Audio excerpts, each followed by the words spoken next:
les quiero dar una breve bienvenida. Es realmente un gran gusto, pues, iniciar esta actividad con cada uno de ustedes, tanto nuestros invitados de honor, todos los participantes de estas 4 intempestivas, por supuesto, Gerardo Muñoz, quien es el coordinador y el artífice de estas mesas. Hace, pues, algunas semanas, quizá ya casi un par de meses, hablamos con Gerardo porque teníamos en el instituto de, pues, responder a este interregno que estamos viviendo, tanto haciendo espacios de pensamiento como a la formulación de diversas intervenciones que nos parecerían pertinentes. Y entonces Gerardo amablemente aceptó la invitación que le hicimos para formular un seminario con estas características. El resultado programáticamente es extraordinario y realmente espero que puedan ser muy provechosos.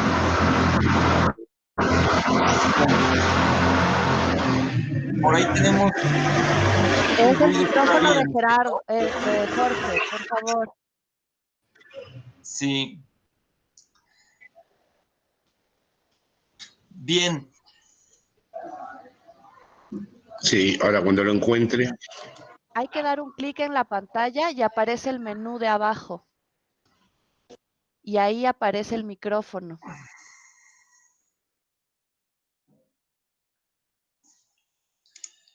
Vale, perfecto. Muchas gracias. A ver cómo nos va ahora al momento de conversar. Bueno, quiero decirles que dar una bienvenida ciertamente para los amigos que participan de estos encuentros, Alberto Moreiras, el mismo Gerardo, otros colegas, amigos y nuevos amigos de las mesas, y ciertamente también para Jorge, aunque no tengo el gusto de conocerlo personalmente antes, pues es una figura extraña porque en realidad sentimos que esta es su casa de antemano, por motivos de cercanía histórica, discursiva, por familiaridad con los distintos quehaceres que les ocupan.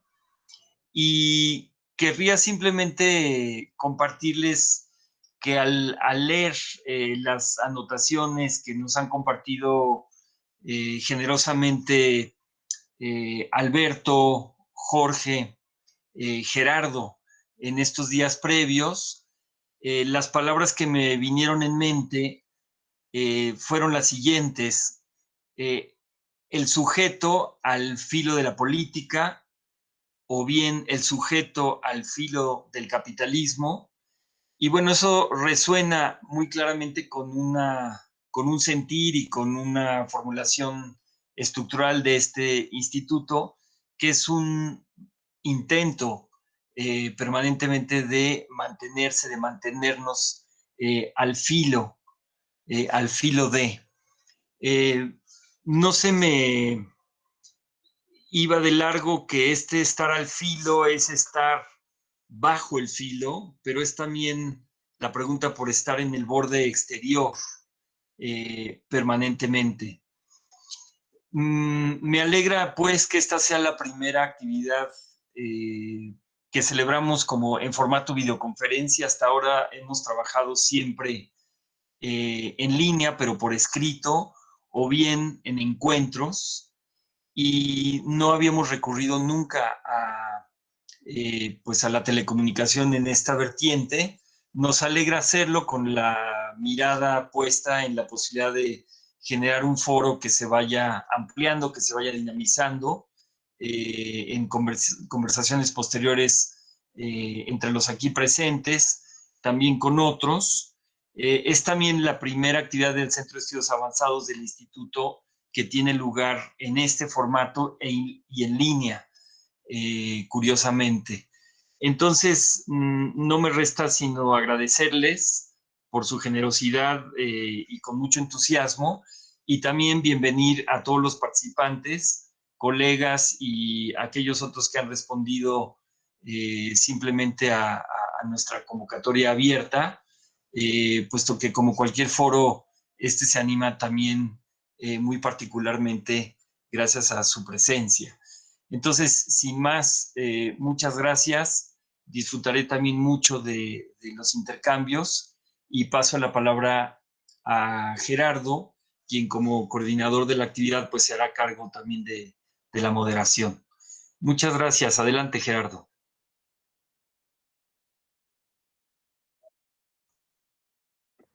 Sí, bueno, gracias a todos los amigos y colegas que están acá y obviamente agradecerte a ti, Benjamín, por el espacio y por la invitación. Me parece que puede resultar una serie interesante en la medida en que hay muchos participantes con los que hemos venido dialogando y que realmente ofrecen muchas líneas para pensar y abordar los problemas que nos interesan, ¿no? Yo no quisiera robar mucho tiempo, sino más bien darle la palabra a Jorge y Alberto para que comience la discusión, pero solamente decir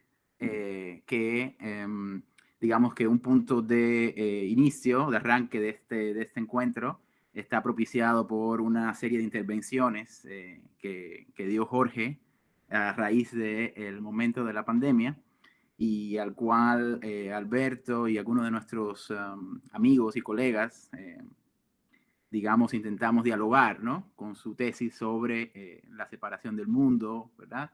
La transformación del sujeto, cómo regresa el problema de la existencia en relación con el mundo. Y pues eso es primero que todo un gusto poder comenzar la serie con un diálogo entre Alberto y Jorge, ¿no? Entonces, obviamente, quizás Jorge y Alberto de alguna manera no necesitan introducción, pero siempre es importante introducirlos, ¿verdad? Creo que no exagero si digo que tanto Alberto como Jorge son de los grandes pensadores de nuestra lengua, pero pudiéramos extender y decir que en cualquier lengua también, ¿no? Jorge es psicoanalista argentino que lleva viviendo varias décadas en Madrid y autor de muchos libros, ¿verdad? Quizás conviene recordar el último o el más reciente, que es Capitalismo, Crimen Perfecto y Emancipación, que lo tengo por acá, ¿verdad? Y está a punto de sacar un nuevo libro, ¿verdad? Sobre el tema de la pandemia también. Entonces, estemos pendientes a eso, ¿no? Alberto Moreiras es hispanista, es un pensador, ¿verdad? En el umbral entre la tradición heideggeriana, el pensamiento italiano, la escritura autográfica, y hoy yo creo que se caracterizaría también como ex latinoamericanista, ¿no? Y es autor también de varios libros importantes, ¿verdad? Entre los que se encuentran El agotamiento de la diferencia, The Social of Difference, y más reciente, Marranismo e Inscripción, ¿verdad? Un libro publicado en Madrid que les recomiendo enfáticamente. Y de próxima aparición también un librito sobre la pandemia y la existencia, que se titula Sosiego Siniestro, ¿no? Como digo, no quiero abundar mucho en la descripción que ya ustedes tienen disponible en la página del Instituto 17, ¿verdad? Más o menos el marco en la que se quiere instalar esta discusión, digamos, entre la existencia y el mundo para ir más allá de lo que hoy en día es un punto común, ¿verdad? Que es la biopolítica, ¿verdad? En los discursos críticos contemporáneos, ¿verdad? Entonces, digamos que lo dejo aquí y solamente ahora la parte más aburrida es mencionar algunos aspectos técnicos, ¿verdad? Protocolares de este encuentro. El primero es que si bien tenemos un chat, ¿verdad? Aquí en la ventanita de la derecha, no vamos a utilizarlo, ¿verdad? Para hacer preguntas ni para dejar comentarios, sino más bien para pedir la palabra una vez que nuestros invitados hayan concluido su pequeña intervención. Entonces, por favor, les ruego que no escriban nada porque no queremos conversaciones paralelas, ¿verdad? Así que eso se los ruego. Luego tenemos, yo le había pedido tanto a Jorge como a Alberto que intervinieran máximo unos 12 minutos, ¿verdad? Respondiendo a los textos y sí, las intervenciones ya por escrito que están en el sitio web de la editorial 17. Entonces, una vez que esas intervenciones hayan tenido lugar, yo quizás le pediría a tanto Alberto como Jorge que hicieran una pregunta, ¿no? Que reaccionaran a lo que dijo el otro. Y luego podemos pasar ya más libremente a preguntas de ustedes, ¿no? Más abiertas. Y como digo, para intervenir solamente me dicen, bueno, yo quiero hacer una pregunta y entonces yo les pasaría el micrófono y solamente les pido que se presenten, ya que yo conozco a muchos de ustedes, pero obviamente, seguramente hay personas que no se conocen de los que están acá. También, bueno, la otra cosa ya lo mencionó Benjamín y me lo pedí Esau también, ¿verdad? Que mantengan el micrófono en silencio para que no haya interferencia. Y bueno, me parece que eso es todo. Si no hay más, me parece que podemos darle la palabra a Jorge o Alberto, no sé quién quisiera comenzar. No sé si te parece bien, Jorge, romper el hielo tú.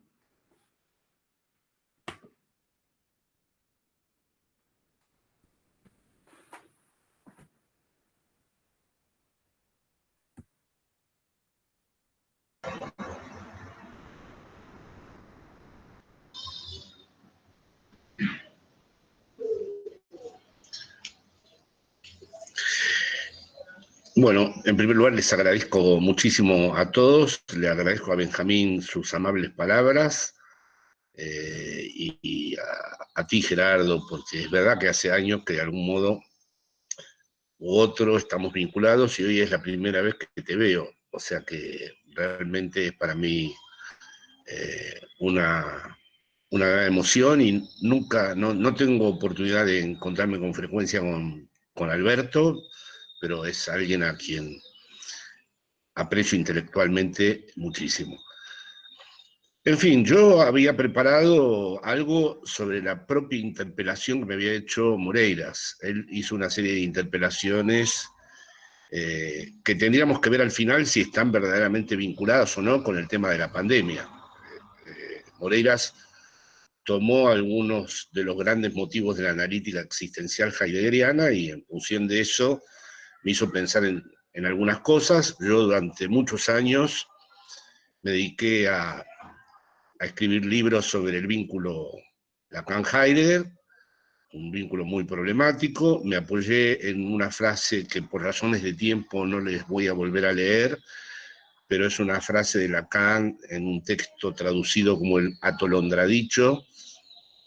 Este es el estilo de los neologismos de Lacan, en donde Lacan habla de que hay una filosofía que salva el honor, y luego dice aletheia igual Verbogenheit, y luego dice que él no retrocede frente a la fraternidad de ese decir. Entonces, no menciona a Heidegger, pero muestra que el antifilósofo, que es Lacan, sí hace una excepción con Heidegger. Bien, es esa excepción la que he trabajado durante muchos años. ¿Por qué motivo Lacan se demoró en Heidegger y por qué incluso muy veladamente lo fue, digamos, trabajando en cada uno de sus escritos, e incluso lo fue a ver antes de que muriera? Estuvo muy preocupado Lacan por mostrarle una construcción topológica que él había hecho, que era el nudo Borromeo, en fin. Heidegger se transformó en un filósofo distinto para Lacan. Hay otros que opinan otras cosas, que piensan que el verdadero filósofo de Lacan fue Hegel por la mediación de Coyer, pero mi posición es otra. Mi posición es que es Heidegger quien realmente ha interpelado a Lacan. Esto exigiría un gran desarrollo, pero lo resumo brutalmente por razones de tiempo. Moreira comienza hablando en cuanto a cómo interpretar al sujeto existencia en su separación del mundo. Y eso haría referencia a la situación de la pandemia. Por supuesto que yo con respecto a la pandemia estoy atravesado por muchos equívocos a la vez y en simultáneo. De hecho voy a escribir un libro que se llama Pandemonium, voy a publicar un libro que se llama Pandemonium porque creo que reúne todas esas heterogeneidades que me atraviesan. No tengo, frente a lo que está sucediendo, una sola posición, sino que según los días fueron alternándose distintas cuestiones. Moreira hace referencia, ya les digo, me atengo al trabajo que ya hizo él porque me parecía que era un modo de respetar la tarea que él ha construido, ¿no? Hace referencia a la célebre distinción en la analítica de ser y tiempo entre autenticidad e inautenticidad. ¿Se me escucha bien? ¿Se me está escuchando? ¿Se me escucha bien? Sí, Jorge, sí. Esa distinción entre autenticidad e inautenticidad tuvo sus discusiones filológicas y hermenéuticas aquí en España, porque otros traductores, como ustedes saben, también en México, adoptaron la de propio e impropio o propiedad e impropiedad. En cualquier caso, mi punto de vista es que evidentemente esa fue uno de los momentos de la analítica existencial que en aquellas décadas yo hubiera necesitado que ustedes fueran mis interlocutores en aquel tiempo.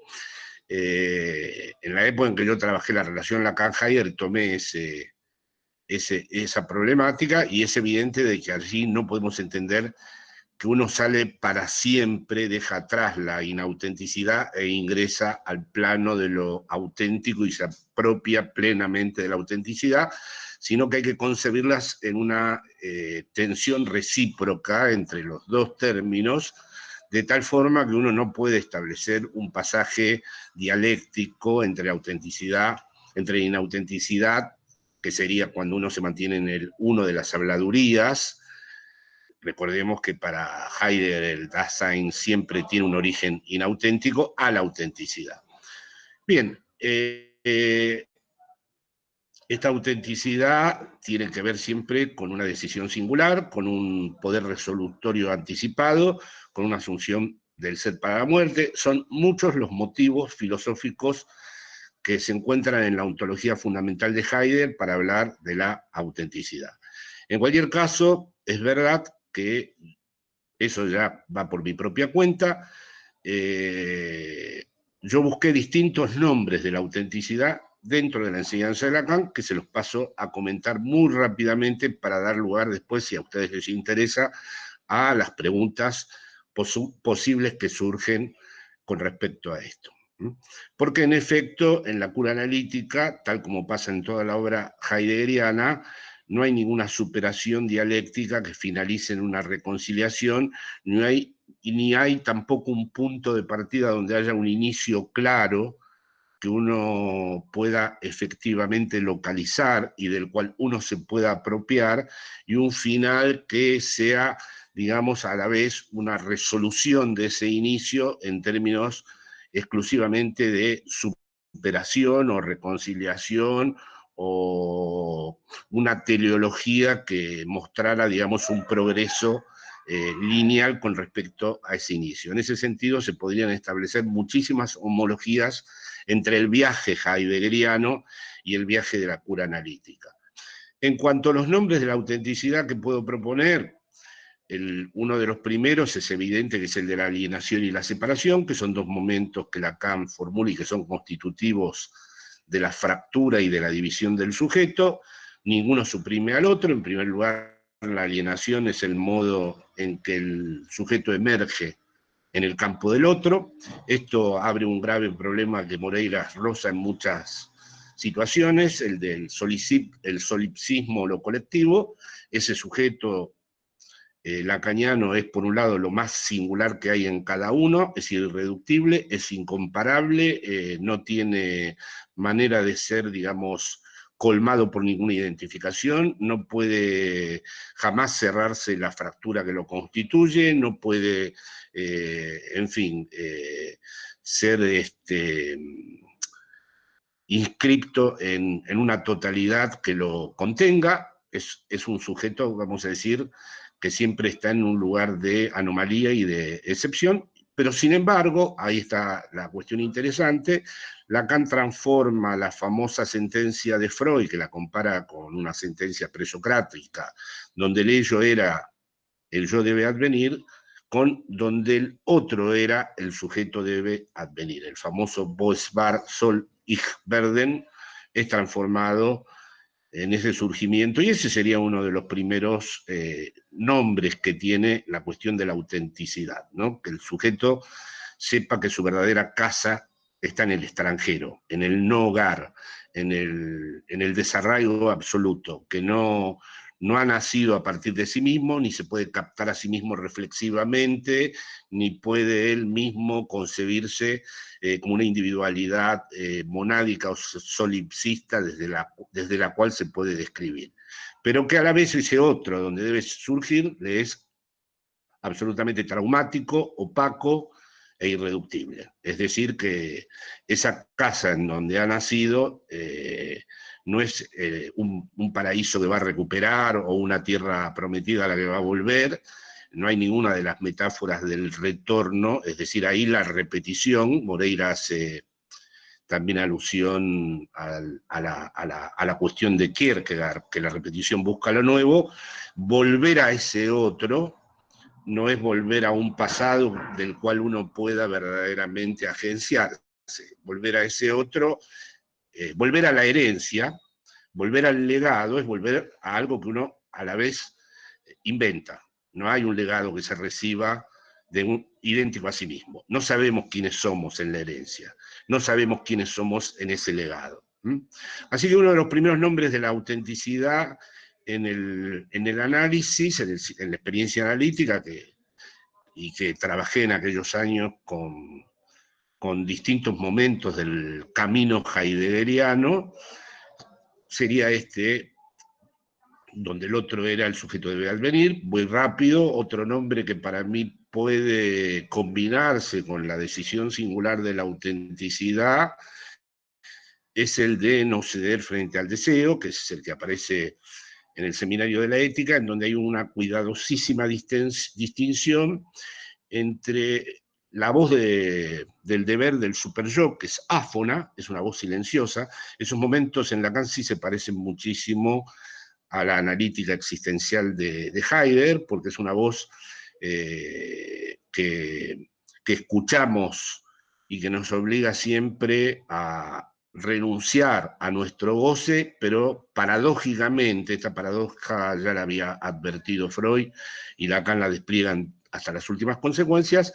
Cuanto más renunciamos al goce, más aumenta ese plus de goce. Es decir, es una voz sumamente peligrosa porque aparece como revestida o investida como si fuera una ley, cuando en realidad está, como dice el propio Freud, más cerca de las pulsiones y del ello que del yo, o, como dice Lacan, el superyo ordena gozar. En vez de ser una voz prohibitiva, como aparentemente se presenta, en vez de ser una voz de censura o una voz que reclama el deber, que sí lo hace, porque subjetivamente en nuestro interior resuena de ese modo, es sin embargo una voz que nos remite a un exceso de las pulsiones. En cambio el deseo es una insistencia, y no ceder frente al deseo, que es una fórmula ética en Lacan, es la manera en que él resuelve el imperativo categórico, y es la manera en que también le responde al Heidegger de Ser y Tiempo cuando habla de esa voz de la conciencia. El no ceder frente al deseo sería otro de los nombres de la autenticidad, que en absoluto se puede traducir en términos de puedes hacer cualquier cosa o puedes hacer lo que se te da la gana, sino que el deseo es una especie de insistencia que atraviesa nuestra vida, que no se realiza, siempre se caracteriza por estar marcado ese deseo por la incompletud y por la imposibilidad, que nunca puede verdaderamente encontrarse armónicamente con ninguna realización, pero sin embargo es el verdadero, digamos, soporte en el que el sujeto puede encontrar algo distinto a una vida en donde todo el tiempo esté respondiendo a las imputaciones silenciosas del superyo y a ese péndulo de sentirse culpable o culpabilizar a los demás. Otro nombre de la autenticidad, ya voy culminando, ya que Gerardo me propuso esta intervención breve, es el Lacan tardío, el de la última parte de su vida, que es un Lacan muy especial, se parece muchísimo a Heidegger ahí. Hay una anécdota que cuenta Gadamer que un día entró y lo vio a Heidegger escribiendo, y Heidegger dio un golpe en la mesa y dijo, pero esto es chino, refiriéndose a lo que él mismo estaba escribiendo. Y bueno, el último Lacan se ha desposeído a sí mismo de tal manera que ha abandonado la coherencia y su escritura es una escritura extremadamente, si su estilo y su retórica ya eran complejas, en el último Lacan encontramos cosas impresionantes, pero sin embargo en el Seminario sobre Joyce podríamos encontrar otro equivalente de la autenticidad, que es identificarse, aquí Lacan utiliza la grafía antigua de síntoma, identificarse al propio síntoma, que es lo que para Lacan viene a ocupar el punto de Capitón. En el último Lacan, el punto de Capitón siempre falla, el nombre del padre es siempre estructuralmente fallido, y es como si Lacan se volviera a interrogar por la locura, es decir, ¿cómo es que uno no está loco? ¿Cómo hace uno para estar en la locura sin volverse loco? Le interesa muchísimo el tema de Joyce, que sería una locura que no se desencadena como una psicosis clínica, gracias a que la escritura ocupa exactamente el lugar de ese nombre del padre, y por lo tanto la identificación al síntoma sería otro nombre de la autenticidad. Pero bueno, la cuestión de fondo, y con esto concluyo, y espero que después podamos dialogar, es que la constitución del sujeto en Lacan, si bien apunta a lo más singular, no es nunca algo que pueda ser pensada sin el otro, sin el lugar común de la lengua. Del mismo modo, podríamos decir que en la analítica existencial de Heidegger no hay una sola palabra, como no lo habrá a lo largo de su obra, de la política. Es decir, Heidegger jamás hizo un juicio político o evaluó políticamente nada. Es decir, el gran escándalo de su infamia a la adhesión al nacionalsocialismo no viene porque él se haya ocupado en algún momento, como todos ustedes saben, de filosofía política. Consideró a la política una ontología regional, como también consideró del mismo modo a la psicología una ontología regional, a la biología una ontología regional, con lo cual es apasionante ver cómo alguien que precisamente no consideraba la política relevante desde el punto de vista ontológico, sin embargo consideraba que le correspondía al Dasein mismo en su propia estructura también pertenecer a un destino colectivo e histórico. Que no era que estaban dos conjuntos separados, por un lado la singularidad irreductible del Dasein y lo colectivo histórico por otro lado, sino que había una topología específica que le llevó toda una vida a construirla, en donde un termo y otro se imbricaban, vamos a decir. Esa misma cuestión es la que trabajé yo en términos más lacanianos en Soledad Común. Y resumo y concluyo. El sujeto está dividido en Lacan, por lo tanto no habrá nunca ninguna sociedad que lo cure de esa división. El sujeto goza a su modo, por lo tanto no habrá nunca, como dice Lacan, justicia distributiva con respecto al goce. Pero esto, y aquí me aparto del liberalismo lacaniano, mi trabajo Lacan-Heidegger ya era un modo de apartarme del liberalismo lacaniano, no está escrito en ninguna parte que esa división del sujeto, que esa singularidad del sujeto, que esa condición en donde cada sujeto es incomparable, vamos a decir, no exija de la igualdad y la injusticia. Es decir, creo que cuando hay igualdad y hay justicia es cuando verdaderamente la singularidad se realiza como tal. pienso que una sociedad en donde la igualdad y la justicia no comparezcan es un obstáculo para la singularidad del sujeto. Es decir, que hay un liberalismo lacaniano que dice, no, el sujeto es algo singular, no nos interesa el hecho colectivo o el hecho político, porque cada sujeto resuelve el embrollo que tiene con su propia división o con su propio modo de gozar o con su propio modo de amar en su vida personal. A eso es a lo que designo como liberalismo psicoanalítico. Yo no lo entiendo de esa manera. Yo pienso que el sujeto se encuentra con su verdadera singularidad si realmente hubiera igualdad y si realmente hubiera justicia.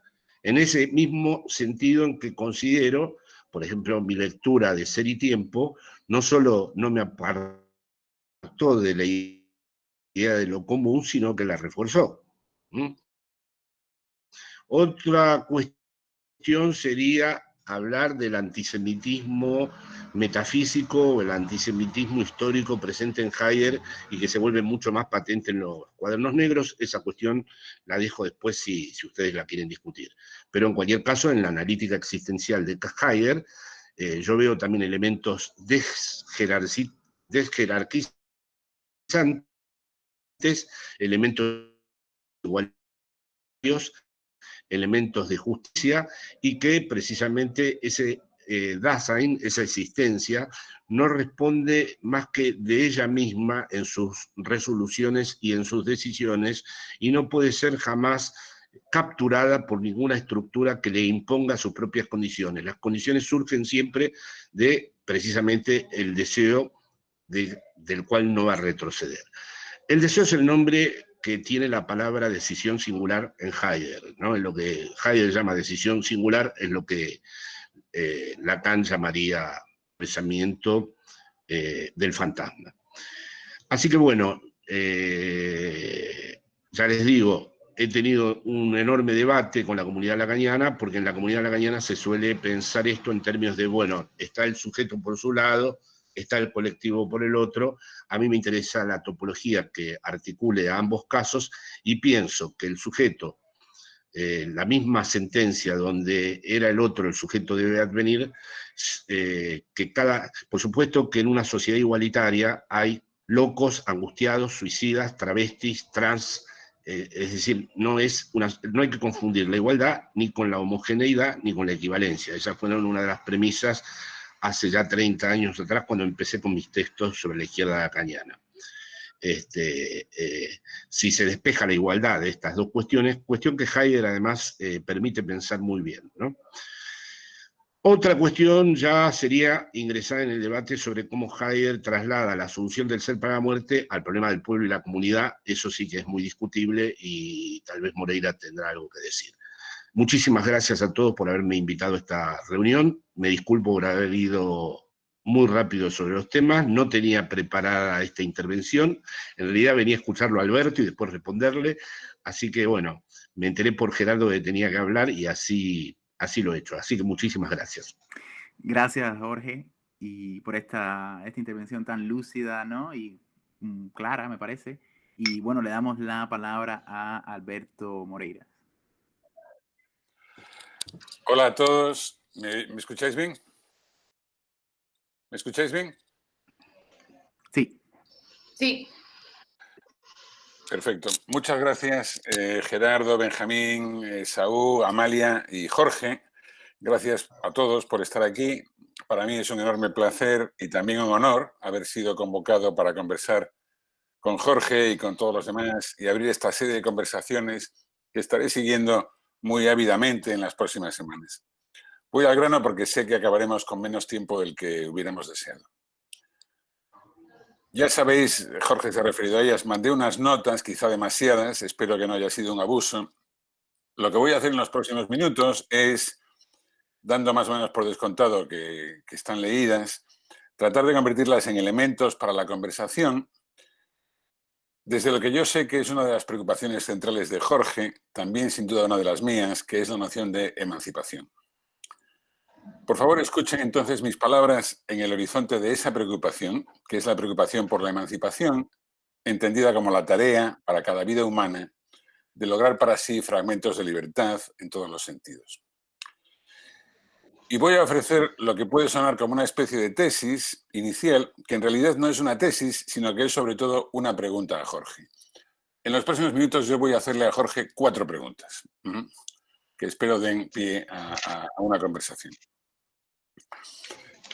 Yo pienso que no hay pensamiento, que no hay emancipación sin pensamiento, que el pensamiento es condición de emancipación.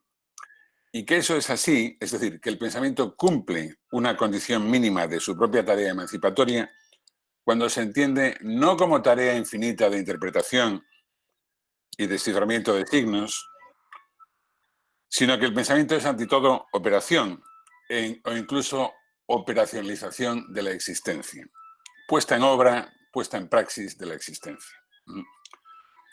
El pensamiento es operacionalización emancipatoria de la existencia. Esta sería la tesis inicial, que no propongo como tesis, sino sobre todo como pregunta, y como pregunta, dicho sea de paso, voluntariamente expuesta a la confrontación con el psicoanálisis y con el pensamiento lacaniano. ¿Bajo qué condiciones cabe entender el propio pensar, en cada caso, como una operacionalización emancipadora de la existencia? Incluso como cura, en el sentido más amplio de la palabra cura. Para mí, esa operacionalización emancipatoria de la existencia, a la que llamo pensamiento, es primariamente reflexión sobre la propia facticidad.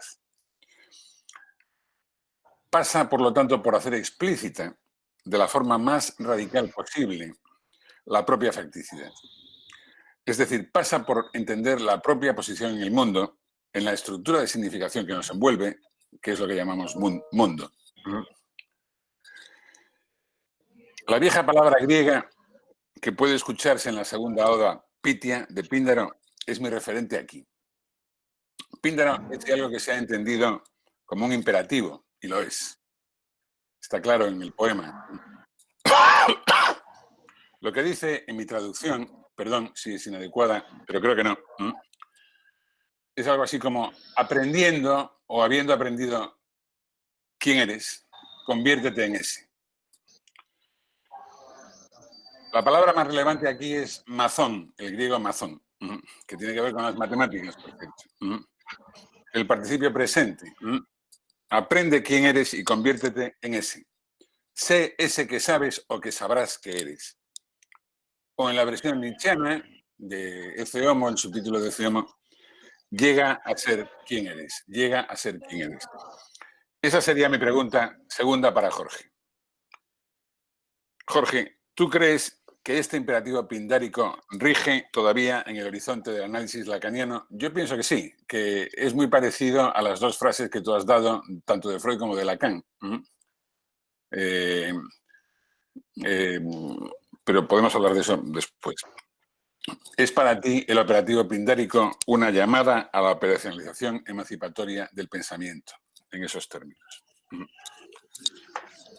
Hacerse consciente de ello, esto es, hacerse consciente de la tarea del pensamiento como una explicitación de la propia facticidad que tiene carácter emancipador en cuanto tal, es lo que yo llamo decisión de existencia. Decisión de existencia.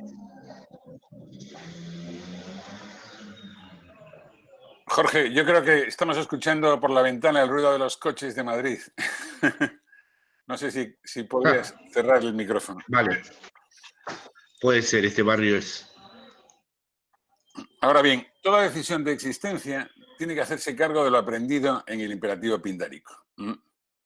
Operacionalizar ese imperativo es también descubrir la propia finitud, la propia mortalidad. Y ese descubrimiento emancipa solo en la medida misma en que deja atrás hábitos, disposiciones, oclusiones y ocultamientos varios, pero los deja atrás de una forma muy extraña, los deja atrás trayéndolos consigo. Esta es una extraña estructura que, sin embargo, creo que es intuitivamente entendible. Al conocerte a ti mismo, al conocer tu propia facticidad, no dejas tu facticidad atrás, sino que la traes contigo. La emancipación, por lo tanto, no puede ser nunca emancipación con respecto de la propia facticidad. Eso sería metafísica pura, ontoteología, teología política.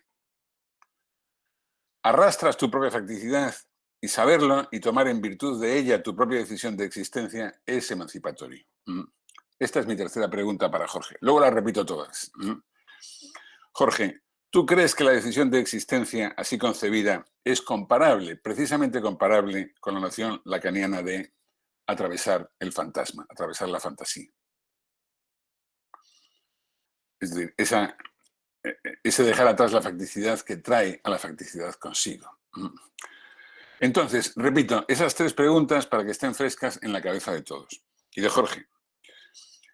Primero, ¿cabe entender el propio pensar como una operacionalización, una puesta en acto, una praxis, el movimiento hacia una decisión emancipatoria de la existencia? Si esto fuera así, lo vincularías a la vieja llamada pindárica, es decir, tras aprender cuál es tu facticidad, hacerte con ella, apropiarla incondicionalmente. Y pregunta 3, ¿pueden estas dos preguntas resumirse en la pregunta por la noción lacaniana de atravesar la fantasía?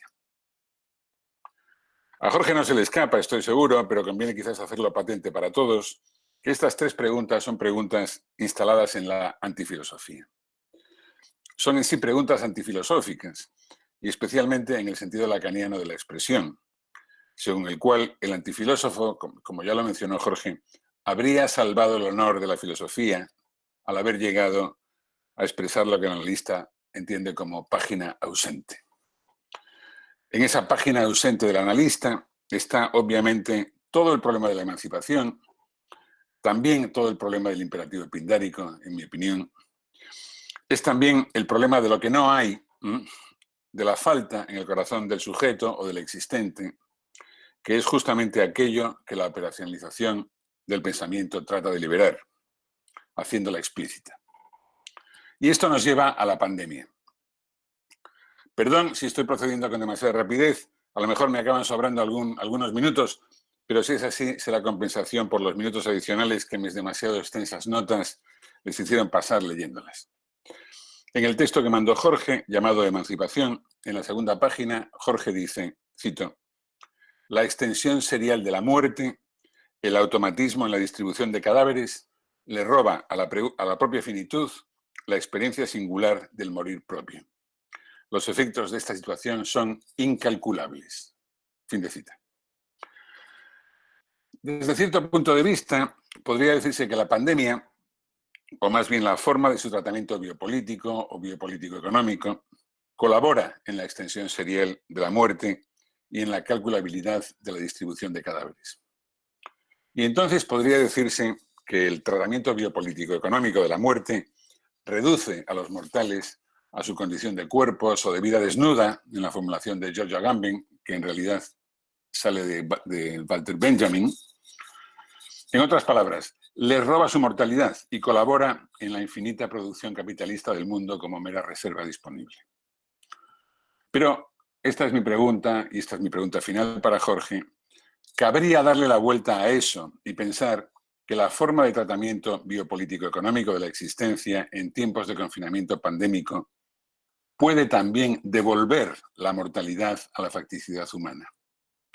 En otras palabras, sería posible pensar que después de la pandemia vuelve a haber mortales.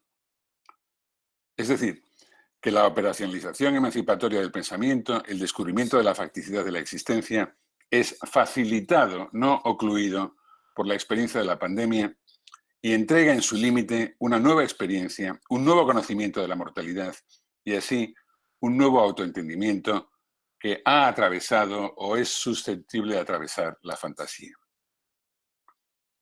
Cuarta y de momento última pregunta para ti, Jorge. ¿No sería esa la condición de condiciones de toda emancipación posible? ¿Crees que está en potencia en la pandemia? Es decir, ¿crees que esa condición de condiciones de toda emancipación posible, volver a hacerse mortales, está en potencia en la pandemia como experiencia siniestra? Lo voy a dejar ahí. Estoy seguro de que las respuestas de Jorge servirán para abrir enormemente la conversación. Muchas gracias. Bueno, gracias Alberto por esta magnífica intervención. Y bueno, yo le pediría a Jorge que respondiera de alguna manera en unos breves minutos y luego te pasaríamos de nuevo la palabra a ti, Alberto, y yo tal vez digo algo y abrimos a preguntas o comentarios.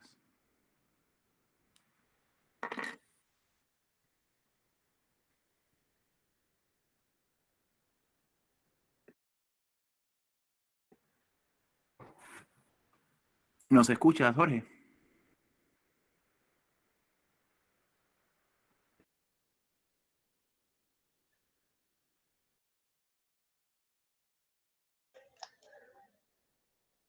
¿Se escucha? ¿Se me escucha? Ya, perfecto. Sí, Sí, adelante, bien. Jorge.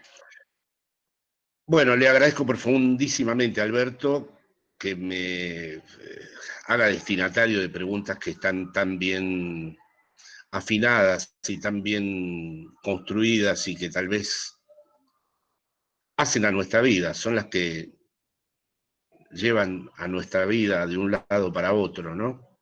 Porque estamos en estas preguntas antifilosóficas, ¿no? En el doble filo, como dijo Benjamín al principio. Estoy absolutamente de acuerdo con Alberto en que el pensamiento que nos interesa es operacional. Me parece que las tradiciones hermenéuticas deconstructivas, historiográficas han llegado a una cierta culminación. Creo que estamos enfrentados en lo real de nuestra época a precisamente esa praxis que encuentra en la facticidad, me parece perfecta y pertinente la palabra, el núcleo más problemático de la cuestión, ¿no? Es bastante curioso, voy a señalar una paradoja, que la izquierda histórica se desentendió de la facticidad en el sentido en que optó porque el problema era estrictamente colectivo y que había que resolver los grandes asuntos colectivos y que la facticidad era un añadido individualista, burgués, etcétera, etcétera. Y en cambio, un pensador como Heidegger consideró como condición de la transformación del destino histórico, en primer lugar, partir de la facticidad. Y el desastre que nos ha acontecido a todos es que el que escogió, digamos, la posición más apropiada es el que hizo el desastre de elegir el nacionalsocialismo. Entonces, es bastante curioso que, por un lado, la izquierda histórica no pudo jamás entender esto, que sin una previa transformación del sujeto, o sin una asunción de la facticidad, o si no hay un atravesamiento del fantasma. Claro, esto me hace pensar además cuando Alberto hace estas preguntas, siempre me recuerda que el psicoanálisis era muy importante para dejárselo solo a los psicoanalistas. Hubiera sido muy interesante que el psicoanálisis hubiese sido, vamos a decir, intervenido por todas las cuestiones que se están suscitando acá. Pero lamentablemente la tendencia ha sido que el psicoanálisis se ha ido profesionalizando y a la vez los filósofos no tomaron interés por la antifilosofía o por la cura, que para mí son las dos cuestiones graves del psicoanálisis. Luego, yo pienso que en efecto, esa facticidad, como ha dicho Alberto, es la condición de posibilidad del proyecto de emancipación, pero como no puede haber ningún proyecto de emancipación que previamente no pase por el momento de la alienación, como dice Lacan, el problema que puede, y esto es un poco a veces a lo que me remite la experiencia, el problema que puede haber ahí es que si mi punto de partida es la autenticidad, yo puedo ver todo el tiempo en el campo de lo político nada más que inautenticidad, impropiedad, etcétera, etcétera. Es decir, que el problema es que el rigor para mí de la posición que ha planteado Alberto debería sostenerse del siguiente modo: saber que el punto de partida está en la facticidad, saber que el punto de partida es la propia asunción de la decisión singular, donde juega un rol clave la manera en que cada uno asume el ser para la muerte, que es desde ahí, desde donde se piensa el proyecto emancipatorio, pero también entender que las opciones políticas que se nos presentan no van a estar jamás hechas con esa materia prima, que pasan siempre previamente por el circuito de la alienación. Por eso Lacan habla de alienación, separación, y la separación es un segundo momento. Lacan habla de un nuevo estado civil del sujeto, y es como un bucle topológico que se produce en donde la separación, volviendo sobre los pasos de la alienación, puede verdaderamente separarse. Pero ese momento de separación no puede llegar nunca de un modo anterior, no puede ser nunca lógicamente anterior a la alienación. El problema que veo yo cuando muchos compañeros y compañeras se sitúan, no de una manera tan precisa como lo ha hecho ahora Alberto, ¿no?, pero en terrenos en donde hay una exigencia existencial para pensar lo político, es que ven rápidamente a lo político como entregado a las oscuras negociaciones de todos los días, ¿no? Y creo que en este aspecto tendríamos que encontrar, no sé si me estoy haciendo entender, una fórmula donde aún siendo aquellos que pensamos ser dobles agentes de algún modo, ¿no?, siendo quienes pensamos que la facticidad, el atravesamiento del fantasma, la decisión singular de nuestra existencia es la condición de posibilidad de la emancipación, no nos neguemos ni nos tratemos a lo político como simplemente un lugar de encubrimiento, ¿no? Esto es lo que también tiene de interesante la obra de Heidegger, que él veía a lo político como un lugar de captura, como algo que no iba a estar nunca a la altura del sentido del ser, y sin embargo no hizo otra cosa que pensar lo político. Lo mismo en Lacan. Lacan uno no va a encontrar juicios, ni declaraciones, ni desarrollos sobre tal o cual opción política. Sin embargo, finalmente es prepolítico. ¿Qué entendemos por prepolítico? ¿Por qué podría yo decir que Lacan es prepolítico y Heidegger es prepolítico? Porque piensan las condiciones de la política. Y creo que lo que está planteando Alberto en sus preguntas son precisamente prepolíticas en el sentido de que discuten las condiciones de posibilidad de la política. Me ha parecido sumamente lúcida la observación que ha hecho sobre la pandemia. Yo no he coincidido con Agamben de que la pandemia se pueda leer pura y exclusivamente en clave de biopolítica y de biopoder.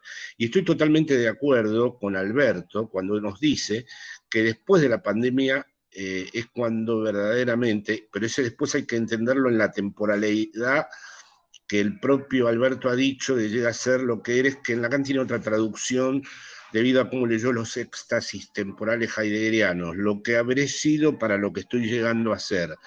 Lacan, lo que habré sido para lo que estoy llegando a ser, en esa fórmula intentó conjugar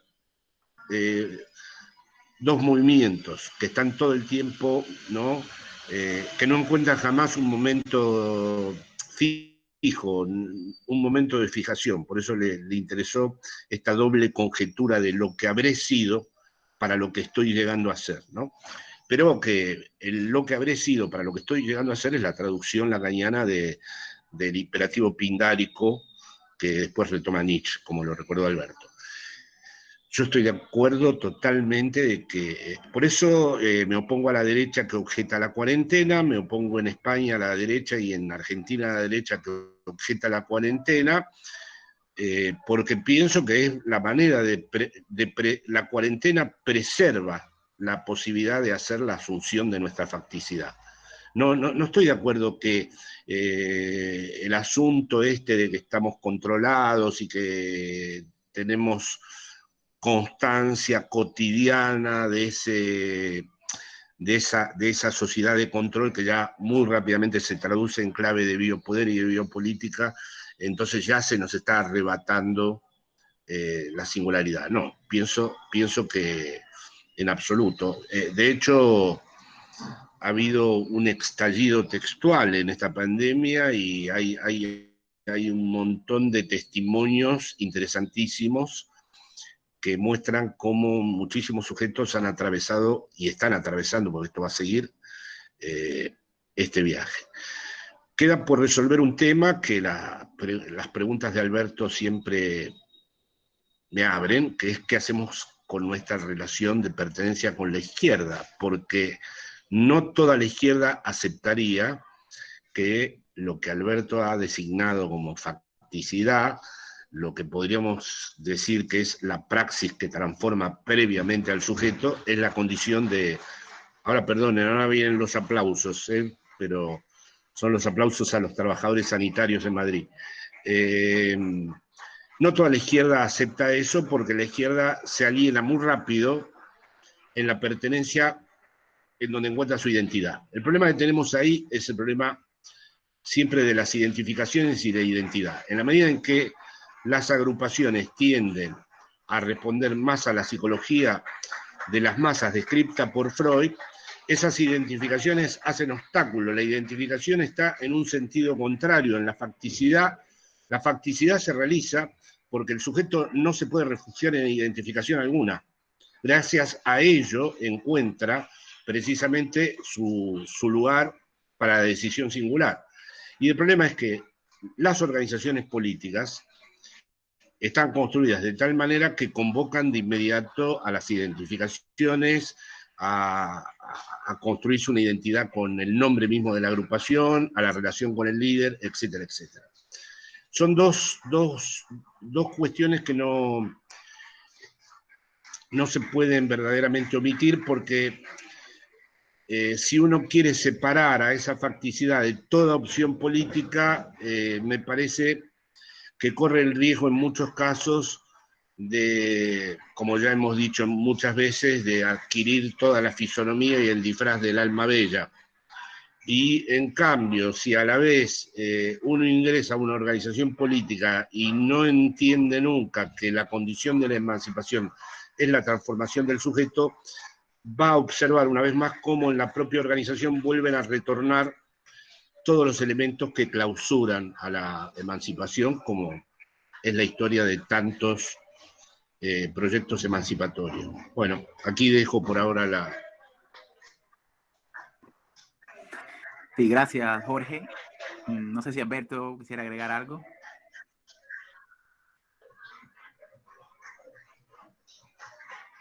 Muy brevísimamente para darle la palabra a los demás que nos están escuchando pacientemente. Muchas gracias, Jorge. Yo recuerdo la conversación que tuvimos en Madrid en diciembre de 2019, en la que yo había mencionado la noción de Jean-Luc Nancy del comunismo no equivalencial, que a ti te pareció muy bien, recuerdo, ¿no? Sí. Yo creo que podríamos traducir la noción de comunismo no equivalencial a la noción de comunismo no identificatorio.